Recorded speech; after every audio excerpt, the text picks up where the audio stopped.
শ্রোতা বন্ধুরা, এই পৃথিবীর পথ চলায় আমরা কত কিছুই না দেখি, কত ঘটনার সাক্ষী হই। মানবজাতির ইতিহাসে কত উত্থান পতন, সংঘাত আর শান্তির দীর্ঘ অধ্যায় পেরিয়ে এসেছি। কিন্তু কিছু প্রশ্ন এমন থাকে যা আমাদের আত্মাকে গভীরভাবে স্পর্শ করে।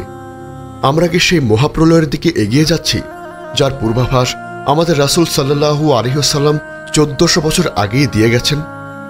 আজ আমরা সেই প্রশ্নের উত্তর খুঁজব। ইমাম মাহদী কি সত্যি আসছেন, এবং আমাদের চারপাশে বিশ্বজুড়ে লুকানো সংকেতগুলো কি সত্যি তার আগমনের ইঙ্গিত বহন করে? আসসালামু আলাইকুম রাহমাতুল্লাহ।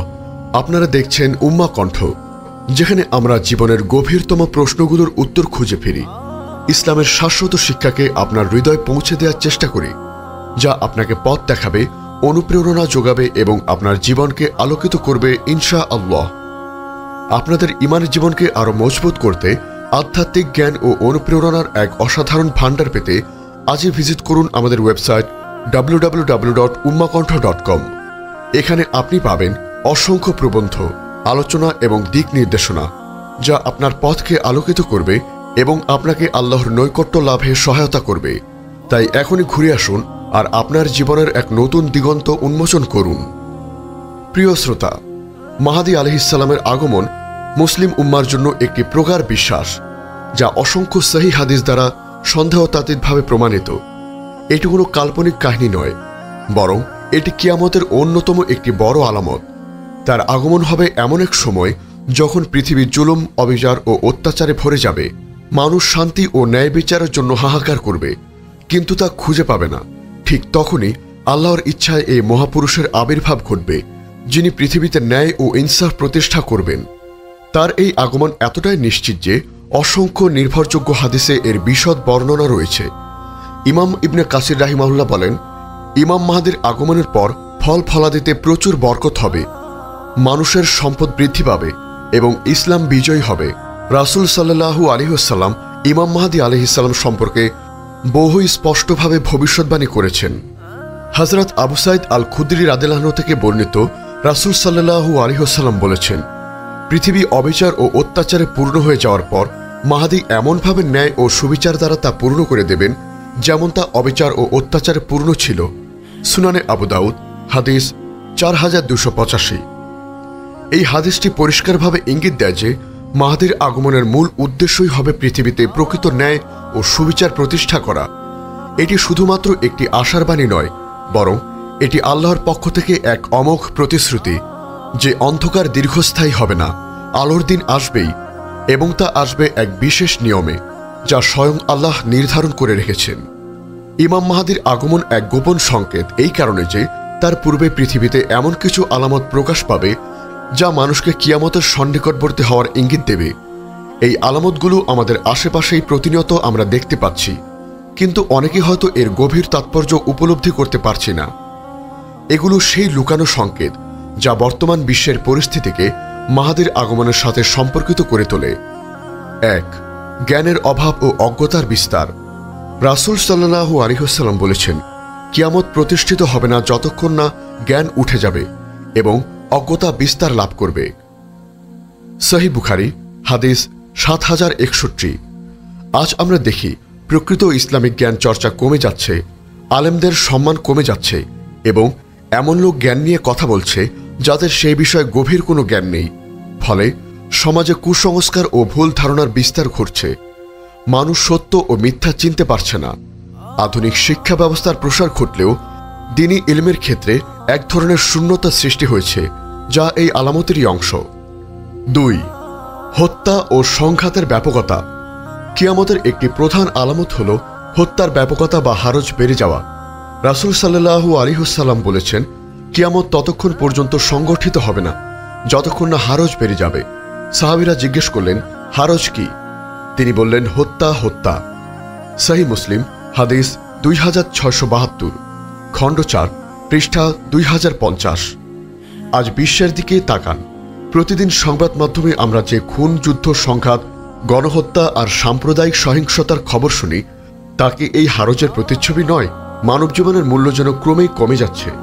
ফিলিস্তিন, সিরিয়া, ইয়েমেন এবং বিশ্বের বিভিন্ন প্রান্তরে রক্তপাত যেন নিত্যদিনের ঘটনা হয়ে দাঁড়িয়েছে। যা কিয়ামতের এক স্পষ্ট ইঙ্গিত।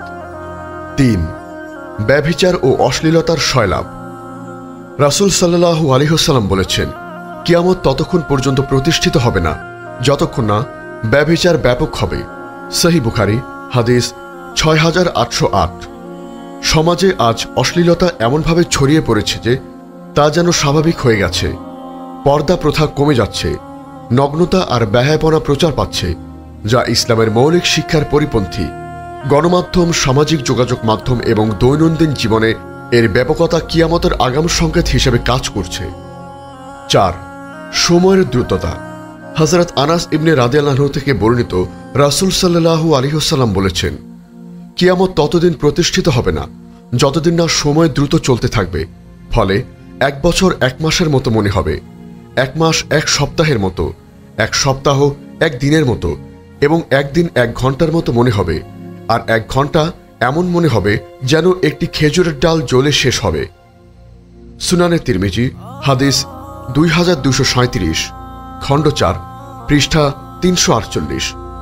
আধুনিক জীবনে আমরা কি অনুভব করি না যে সময় কতটা দ্রুত চলে যাচ্ছে? প্রযুক্তি ও জীবনের ব্যস্ততা আমাদের এমন এক অবস্থায় নিয়ে গেছে যেখানে মাস ও বছর চোখের পলকে শেষ হয়ে যায়, যেন জীবন মুহূর্তেই ফুরিয়ে আসছে। 5. ফোরাত নদীর শুকিয়ে যাওয়া এবং স্বর্ণের পাহাড়। এটি কিয়ামতের অন্যতম একটি গুরুত্বপূর্ণ আলামত। হযরত আবু হুরায়রা রাদিয়াল্লাহু আনহু থেকে বর্ণিত, রাসূল সাল্লাল্লাহু আলাইহি ওয়াসাল্লাম বলেছেন, ফোরাত নদী খুব শীঘ্রই তার তলদেশ থেকে একটি স্বর্ণের পাহাড় বের করে দেবে। যে তাতে উপস্থিত হবে সে যেন তা থেকে কিছুই গ্রহণ না করে। সহিহ বুখারী হাদিস ৭১১৯, খণ্ড ৯, পৃষ্ঠা ৮০। বর্তমান সময়ে ফোরাত নদীর পানি অস্বাভাবিকভাবে কমে যাচ্ছে এবং অনেক স্থানে এর তলদেশ দৃশ্যমান হচ্ছে, যা এই ভবিষ্যৎবাণীর বাস্তবতার দিকে ইঙ্গিত করে।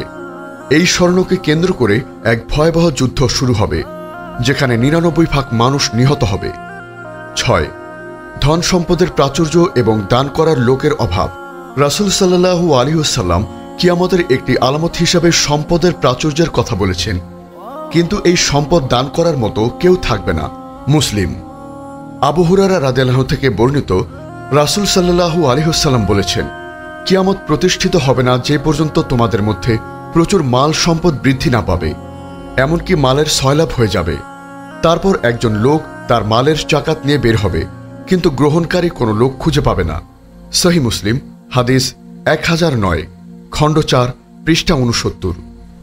আজকের বিশ্ব অর্থনীতিতে সম্পদ কেন্দ্রীভূত হচ্ছে কিছু নির্দিষ্ট মানুষের হাতে, আর দারিদ্র বাড়ছে, ফলে দান গ্রহণকারীর অভাব দেখা যাচ্ছে। ইমাম মাহদী আলাইহিস সালাম রাসূল সাল্লাল্লাহু আলাইহি ওয়াসাল্লামের আহলে বাইত থেকে আসবেন এবং তার নাম হবে মুহাম্মদ ইবনে আবদুল্লাহ। তার আগমন হবে এমন এক সময় যখন মুসলিম উম্মাহ চরম বিভেদ ও দুর্বলতার শিকার হবে এবং বিশ্বজুড়ে যুদ্ধ সংঘাত চরম আকার ধারণ করবে। তিনি এই উম্মাকে একত্রিত করবেন এবং তাদেরকে আল্লাহর দ্বীনের উপর অবিচল থাকতে উৎসাহিত করবেন। তার নেতৃত্বে মুসলিমরা সকল প্রকার অনৈক্য ও দলাদলি থেকে মুক্ত হয়ে এক পতাকার তলে ঐক্যবদ্ধ হবে। এই ঐক্যবদ্ধই ইসলামের বিশ্বব্যাপী প্রসারের মূল চালিকা শক্তি হবে। এটি বিশ্বজুড়ে লুকানো এক মহৎ সংকেত, যা মুসলিমদের ঐক্যবদ্ধ হওয়ার গুরুত্ব তুলে ধরে। ইমাম মাহদীর আগমন এক ভয়ঙ্কর পূর্বাভাস নিয়ে আসবে। তার আগমনের পূর্বে পৃথিবী এমন এক ঘোর সংকটে পড়বে যেখানে ফিতনা ফ্যাসাদ চারিদিক থেকে ছেয়ে ফেলবে। দাজ্জালের আগমন হবে মানবজাতির জন্য সবচেয়ে বড় ফিতনা। দাজ্জাল নিজেকে খোদা দাবি করবে এবং তার অলৌকিক ক্ষমতা নিয়ে মানুষকে বিভ্রান্ত করবে। রাসূল সাল্লাল্লাহু আলাইহি ওয়াসাল্লাম বলেছেন, আদম সৃষ্টির পর থেকে কিয়ামত পর্যন্ত দাজ্জালের চেয়ে বড় কোনো ফিতনা সৃষ্টি হয়নি। সহিহ মুসলিম হাদিস 2946, খণ্ড 4, পৃষ্ঠা 2224। এই ফিতনার সময় ইমাম মাহদীর আবির্ভূত হবেন এবং মুসলিমদেরকে দাজ্জালের বিরুদ্ধে একত্রিত করবেন। দাজ্জালকে হত্যা করতে আসবেন হযরত ঈসা ইবনে মারিয়াম আলাইহিস সালাম। তিনি আসমান থেকে দামেস্কের পূর্ব পাশে সাদা মিনারের কাছে অবতরণ করবেন এবং দাজ্জালকে ফিলিস্তিনের লুত নামক স্থানে হত্যা করবেন। তার আগমনের পর পৃথিবীতে ন্যায় ও শান্তি প্রতিষ্ঠিত হবে। তিনি ক্রুশ ভেঙে দেবেন, শূকর হত্যা করবেন এবং জিজিয়া বাতিল করবেন। হযরত আবু হুরায়রা রাদিয়াল্লাহু আনহু থেকে বর্ণিত, রাসূল সাল্লাল্লাহু আলাইহি ওয়াসাল্লাম বলেছেন, সেই সত্তার শপথ যার হাতে আমার প্রাণ, মারিয়ামের পুত্র ঈসা ন্যায়পরায়ণ শাসক হিসেবে তোমাদের মাঝে অবতরণ করবেন। তিনি ক্রুশ ভেঙে দেবেন, শূকর হত্যা করবেন এবং জিজিয়া প্রথা বাতিল করবেন। সহিহ বুখারী হাদিস 3434, খণ্ড 4, পৃষ্ঠা 54। এটি বিশ্বব্যাপী সত্য ধর্মের প্রতিষ্ঠায় এক বিশাল ভূমিকা রাখবে এবং মানবজাতিকে এক নতুন দিক নির্দেশনা দেবে। এই আলামতগুলো আমাদের জন্য এক চরম সতর্কতা। আমরা যেন গাফেল না থাকি, আমরা যেন দুনিয়ার মোহে আচ্ছন্ন হয়ে আখিরাতকে ভুলে না যাই। এই প্রতিটি আলামত আমাদের চোখের সামনে ঘটছে, যা কিয়ামতের ঘণ্টা ধ্বনি হিসাবে কাজ করছে। আমাদের উচিত নিজেদের ঈমানকে মজবুত করা, নেক আমল করা এবং আল্লাহর পথে অবিচল থাকা, নিজেদের প্রতিটি শ্বাস প্রশ্বাসকে আল্লাহর ইবাদতে ব্যয় করা। আমাদের চারপাশে যখন ফিতনা আর বিশৃঙ্খলা বাড়ছে, তখন আমাদের উচিত আল্লাহর রজ্জুকে দৃঢ়ভাবে ধারণ করা। পবিত্র কোরআনে আল্লাহ তাআলা বলেন, আর তোমরা আল্লাহর রজ্জুকে দৃঢ়ভাবে ধারণ করো এবং পরস্পর বিচ্ছিন্ন হও না। সূরা আল ইমরান আয়াত 103। এটি আমাদের ঐক্যের বার্তা দেয়, যা শেষ জামানায় টিকে থাকার জন্য অপরিহার্য। আমরা যেন সকল প্রকার ফিতনা থেকে বাঁচতে আল্লাহর কাছে দোয়া করি। তিনি যেন আমাদের ঈমানের উপর দৃঢ় রাখেন এবং তার প্রিয় বান্দাদের অন্তর্ভুক্ত করেন, যারা শেষ জামানার সত্যের উপর অটল থাকবে। তিনি যেন আমাদের দাজ্জালের কিয়ামত এবং সকল ফিতনা থেকে রক্ষা করেন এবং আমাদেরকে জান্নাতুল ফেরদৌসের উচ্চ মাকাম দান করেন। আমিন। আমাদের এই মহৎ বার্তা ছড়িয়ে দিতে অনুগ্রহ করে চ্যানেলটি সাবস্ক্রাইব করুন এবং আমাদের ফেসবুক পেজে ফলো করে উম্মাকণ্ঠ পরিবারের একজন সদস্য হয়ে যান। ইসলামী জ্ঞান ও অনুপ্রেরণার এক বিশাল ভান্ডার পেতে আজই ভিজিট করুন আমাদের ওয়েবসাইট www.ummakantha.com। আপনার একটি শেয়ারই হয়তো কারো জীবনের মোড় ঘুরিয়ে দিতে পারে, কাউকে সত্যের পথে নিয়ে আসতে পারে এবং শেষ জামানার ফিতনার জন্য প্রস্তুত করতে পারে। জাযাকাল্লাহু খায়রান।